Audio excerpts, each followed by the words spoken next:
Hello, I'm Evelyn and I will tell you one story. Let's go. In the small town of Blackwood, hidden among twisted, ancient trees, stood an old mansion that locals whispered about in hushed, fearful tones. The mansion, known as the Withering House, had long been abandoned, its once grand halls now echoing with memories of a time when opulence masked a deeper, darker secret. It was here, in a dust-choked attic filled with relics of a bygone era, that Evelyn Carter discovered a peculiar window, a relic that seemed less a part of the house and more a gateway to something unspeakable. Evelyn was a pragmatic soul, a woman of reason who had never given credence to ghost stories or superstitions. But on a chilly autumn afternoon, while sifting through boxes of yellowed letters and forgotten trinkets, she uncovered a small, ornate window hidden behind a stack of antique trunks. Its carved frame bore intricate symbols that hinted at ancient rituals, and the glass, though marred by cracks and a perpetual fog, emitted a faint, otherworldly luminescence. At first, she assumed it to be nothing more than an eccentric piece of craftsmanship from another age. Yet, as she peered through it, she found herself staring into a realm that defied all natural law.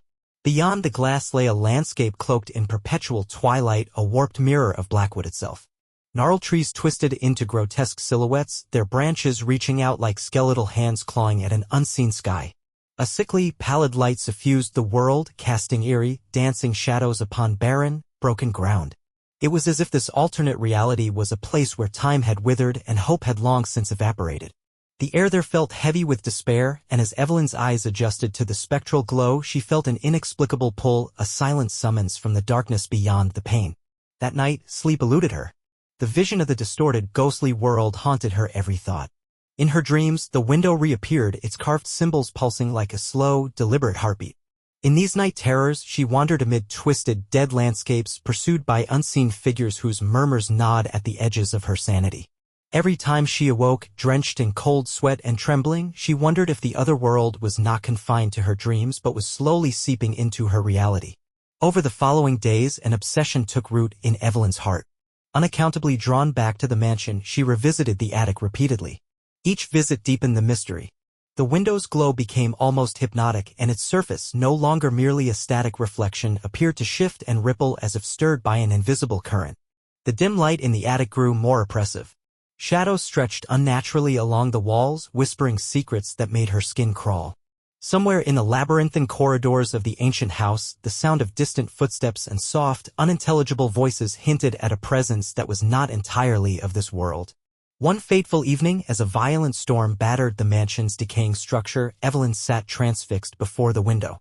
Outside, the wind howled like a chorus of lost souls, and torrential rain pounded against the exterior, its cadence echoing the frantic beat of her heart. Then, as if stirred by the tempest itself, the glass began to ripple. The intricate symbols along its frame flared with an eerie, blue radiance, and the surface pulsed in time with her racing pulse. Before her eyes, the window transformed from a static relic into a living, shifting portal.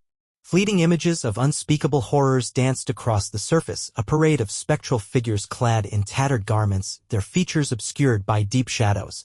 Their eyes, when they appeared, shone with a baleful light as if they recognized her presence and awaited her arrival.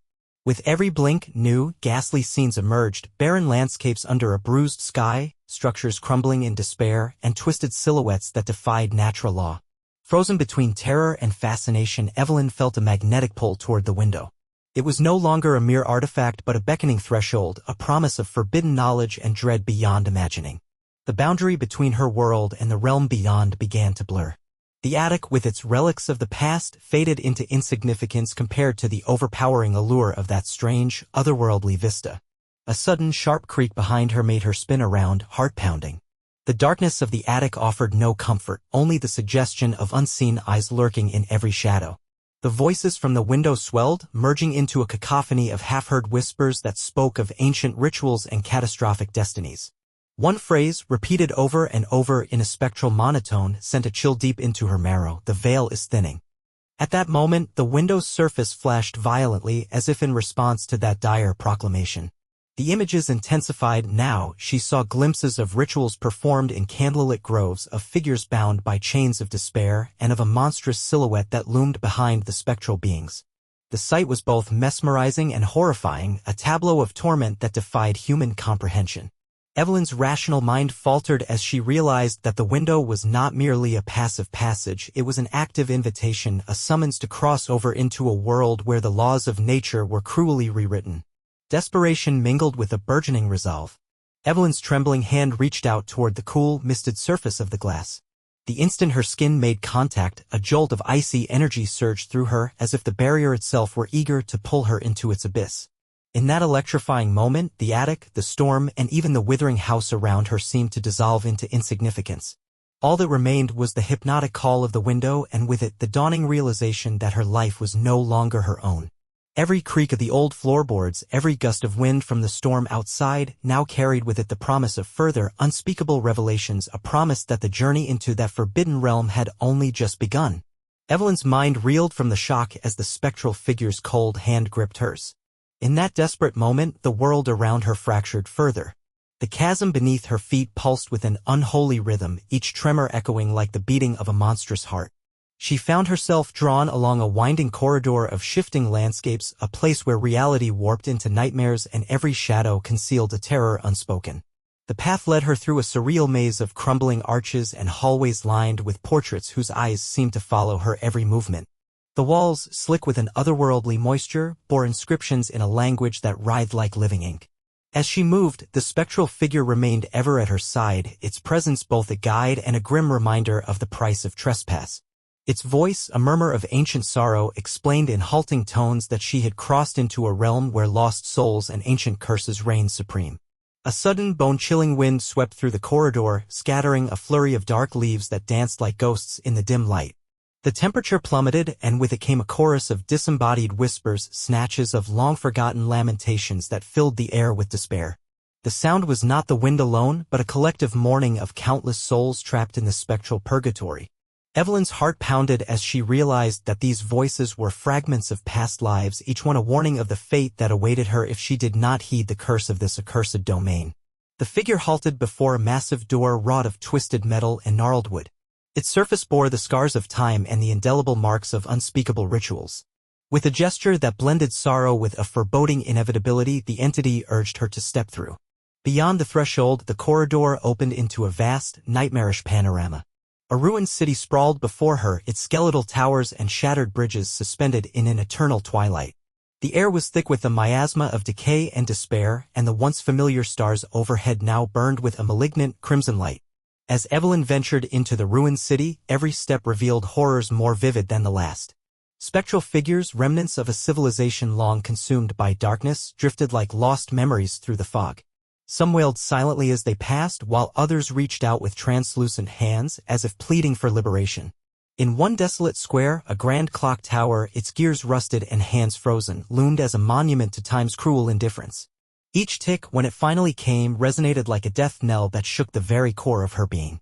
Amid the ruin, a sudden movement caught her eye, a flicker of something impossibly dark and shapeless slipping through the alleys. Compelled by a mixture of terror and morbid curiosity, Evelyn followed, her footsteps echoing in the oppressive silence. The chase led her into a labyrinthine network of narrow passageways, where the boundary between reality and nightmare blurred completely. Here, the air shimmered with a sickly luminescence, and the walls dripped with an ooze that defied explanation. In these claustrophobic confines, the whispers grew louder, intermingling with the pounding of her own heart. At the corridor's dead end, she stumbled upon a mirror mounted on a cracked stone pillar. But this was no ordinary reflection. As she gazed into its depths, she saw not her own terrified face, but a montage of lives she had never lived, each scene more macabre than the last. In one vision, she beheld a ritual in which hooded figures chanted beneath a blood-red moon. In another, a faceless crowd wept silently amid a rain of ash and despair. These fragmented images converged into a singular, horrifying truth. The window had been a gateway to an eternal cycle of torment, a prison for souls condemned to wander between worlds. The spectral figure reappeared beside her, its eyes now radiating an anguish that transcended mere malice. This realm, it whispered, its voice quavering with sorrow and resignation, is not a place of salvation but a labyrinth of lost destinies. Every soul that crosses the threshold becomes entwined with the inexorable curse of endless twilight. Its words reverberated through the barren city, as if the very ruins absorbed the lament of forgotten eons. In that fateful moment, the ground trembled violently. Cracks snaked across the pavement like the fissures of a dying heart, and from these wounds, a swarm of writhing, shadowy tendrils emerged. They slithered across the cobblestones with a predatory hunger, reaching for Evelyn with unyielding determination. Panic surged within her, yet an inexplicable compulsion rooted her to the spot. The tendrils coiled around her ankles, their touch both freezing and burning, as if drawing her irrevocably into the essence of the abyss. Desperation and terror intermingled as she struggled against the dark embrace. The spectral figure's expression shifted from mournful to one of grim resolve. "You must remember," it urged, "that the curse is not merely upon this realm. It is bound to you now, as inexorably as the night follows the day." The words were a dirge, sealing her fate with a chilling finality. Amid the chaos, the mirror shattered with a sound like 1,000 dying screams, scattering its fragments like shards of lost hope. In that final, harrowing instant, Evelyn felt the crushing weight of destiny. The tendrils tightened, pulling her deeper into the heart of the ruined city, as the crimson light of the corrupted stars dimmed to reveal an unending void. The echoes of despair and ancient curses melded into a single, relentless chant that promised an eternity of torment. With no escape and no reprieve, Evelyn realized that the window to another world had become her eternal prison, a living nightmare from which there was no awakening. The abyss had stared back, and in its cold, unyielding gaze, she found the ultimate truth, that some doors, once opened, are never meant to be closed. Thank you very much, and see you all in the next video.